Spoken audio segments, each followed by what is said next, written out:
Mumpung Anda yang dititipi, cepat ditunaikan. Sebelum itu dicabut, dititipkan pada yang lain.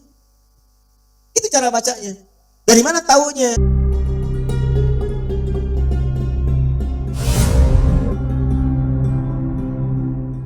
Kalau udah terbiasa dengan sholat sunnah, itu suasana hatinya akan beda. Makanya amalnya pun akan lain. Itu sholat tuh, itu baru sholat. Tuh, kaget kan? Dan kalau sudah sholatnya bagus itu nanti akan ada pancaran. Di antara pancarannya sudah bisa gemar berbagi. Kalau sholatnya sudah bagus, nggak harus dengan harta. Jangan selalu diartikan dengan harta.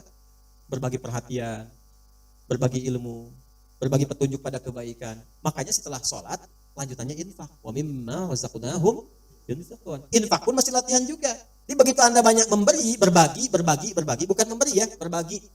Maaf ya, dibagikan. Kenapa dibagikan? Karena Allah titipkan. Jadi yang dibagi itu titipan Allah, bukan punya Anda, bukan punya saya. Mumpung Anda yang dititipi, cepat ditunaikan. Sebelum itu dicabut, dititipkan pada yang lain. Itu cara bacanya. Dari mana taunya bahwa itu bagian orang lain, bukan kita? Maka lihat kebutuhan kita itu seperti apa dalam sebulan. Ada anak, ada istri, kan? Atau sebaliknya istri, ada suami, ada anak. Ada siapa lagi? Bagaimana kebutuhan sebulannya? Berapa banyak yang dibutuhkan? Keluarkan dulu, simpan dulu. Lalu setelah itu, kalau kita sebut bagian dari kelebihan, apa rencana-rencana masa depan yang paling dekat? Atau yang jauh? Itu yang kita sebut dengan tabungan. Kalau sudah terpenuhi itu, lebih dari itu hak orang lain yang Allah titipkan lewat kita. Nanti disebutnya infak. Infak itu banyak nanti. Kan infak pertama untuk keluarga. An-Nisa ayat 34. Infak kedua untuk kerabat terdekat nanti. Seperti orang tua. Orang tua itu bukan dizakati, tapi diinfaki. Dalilnya mana? Al-Baqarah ayat 215. Yas'alunaka madza yunfiqun. Mereka bertanya pada Muhammad sallallahu alaihi wasallam, apa yang harus diinfakkan? Qul ma anfaqtum min khair. Kalau mau infak kata Allah yang terbaik. Jangan engkau enggak suka lihatnya saja dibagi orang. Itu ada di Al-Baqarah ayat 267 sampai 269. Wala tayammamul khabitha minhu tunfiquna walastum biakhidhihi illa an tughmidu fi. Jangan kasih orang benda yang kamu lihat saja sudah enggak suka. Ya, jangan masukin kotak infak. Keadaan uang yang Anda lihat aja udah nggak suka. Ini lecek, di mangga jangan diterima, masukin aja kotak infak. Misalnya, nah, jangan seperti itu langsung dapat penolakan dari Allah.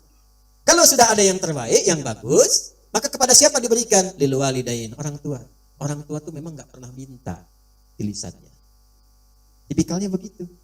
Tapi kadang-kadang kode kerasnya itu sering muncul lewat sikap. Itu harus pandai dibaca. Alhamdulillah. Mama cekap teh jagong oge ya. Oh, berarti kemarin makan jagung. Segera kirimkan berasnya. Ya, oh pengen mangga. Tadi ngalangkung ke Kosambi. Nih raos pisan ketinggalan. Cepat ke Kosambi. Apa yang disebutkan cari. Kalau memang bisa didapatkan. Kalau ada kelebihan harta yang Allah titipkan, orang tua 9 bulan lebih 10 hari dikandung, dirawat-rawat, diberikan ASI. Kalaupun Anda sukses kata Allah, jangan bangga dulu. Bukan karena kerja keras Anda. Mungkin itu tangisan ibu Anda yang sering berdoa kepada Allah. Minta anaknya jangan seperti saya ya Allah.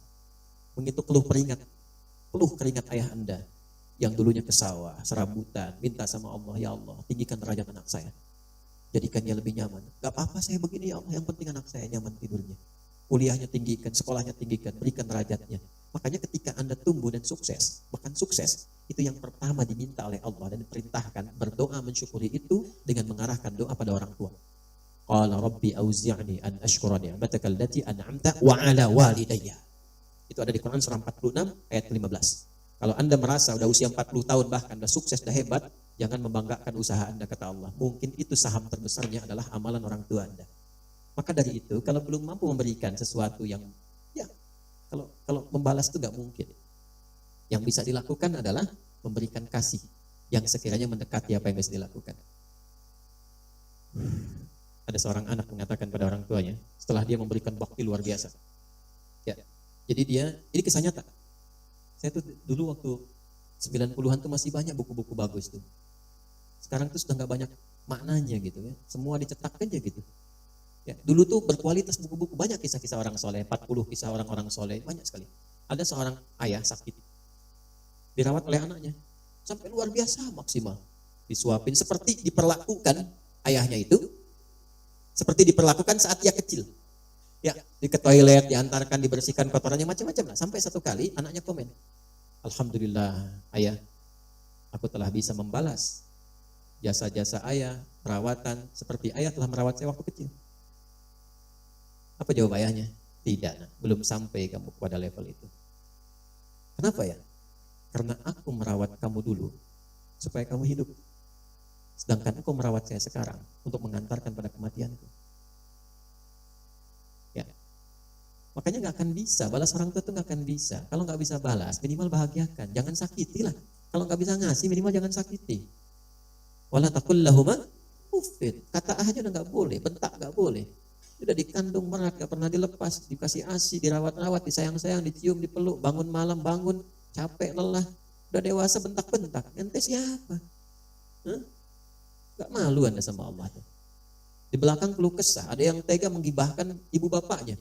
Ya, ada yang tega memaksa memberikan warisan, ada yang mempolisikan bapak ibunya. Anak kurang luar biasa itu ya. Saya nggak punya kata-kata untuk melukiskan itu. Kita doain supaya dilembutkan hatinya, balik, tobat, baik. Ya, saya nggak pernah mengajarkan untuk berbuat yang kotor. Ya, saya nggak pernah mengajarkan untuk mencela orang. Minimal kita doakan. Kalau ada orang mengaku belajar dengan saya, mencela orang ini itu, saya tidak mengakui itu belajar. Ya, kita itu belajar untuk memperbaiki diri. Sebelum memperbaiki orang lain, perbaiki diri pribadi. Jadi itu gambarannya ya. Gambaran keikhlasan itu pancarannya adalah amal saleh. Latihannya lewat apa? Lewat amal-amal yang Allah berikan kepada kita. Di salat, infak, ya, lil walidain. Setelah orang tua siapa? Wal aqrabin, kerabat dekat. Nah, jangan sampai Anda infak jauh-jauh keluar sana, ternyata anak kakak sendiri kurang perhatian. Anak bibi masih harus disantuni. Dilihat. Wal yatama, anak yatim. Wal masakin, orang miskin, wabnis sabil, orang yang kesulitan dalam perjalanan. Nah, perjalanan itu macam-macam. Ada yang di jalan, ada yang tafsirannya beasiswa yang keluar butuh bantuan dan sebagainya. Ya, ada yang SPP-nya belum bayar sehingga jalan sekolahnya terputus. Nah, itu maknawinya banyak sekali. Perhatikan itu. Nah, nanti di luar itu ada lagi yang tinggi juga seperti fisabilillah, babnya banyak.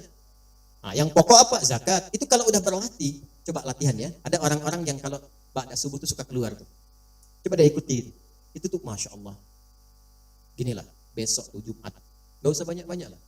Ya, 1.000, 2.000 atau 5.000. Siapkan aja untuk infak. Tapi saya minta nih.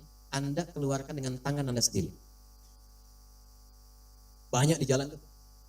Atau sekitaran Anda. Cari betul-betul kualifikasi orang yang memang memerlukan itu. Keliling, panggul dengan keringatnya itu. Jualan donat, jualan ini, jualan itu, jualan macam-macam. Dekati. Terima kasih Pak. Mohon maaf, ini ada titipan lewat saya. Memang banyak, cuman tolong doakan aja Pak ya. Saya diberikan kesehatan kebaikan. Anda berikan, itu perhatikan bagaimana yang keluar di lisan mereka. Mudah-mudahan Acep sehat, dipasihan rezeki berlipat, keluarga itu tuh mahal sekali, mahal. Dan itu bisa menambah motivasi Anda untuk besok berangkat lagi. Coba sesekali deh mendapatkan doa orang-orang seperti itu. Mungkin Anda sudah orang-orang seperti itu. Orang-orang seperti itu. Bukan karena hebatnya Anda, karena kan bagaimana Allah bisa menggerakkan suara rezeki itu dekat dengan Anda. Jangan dikira mudah begitu aja. Kalau cuma bagi Korun lebih jagoan.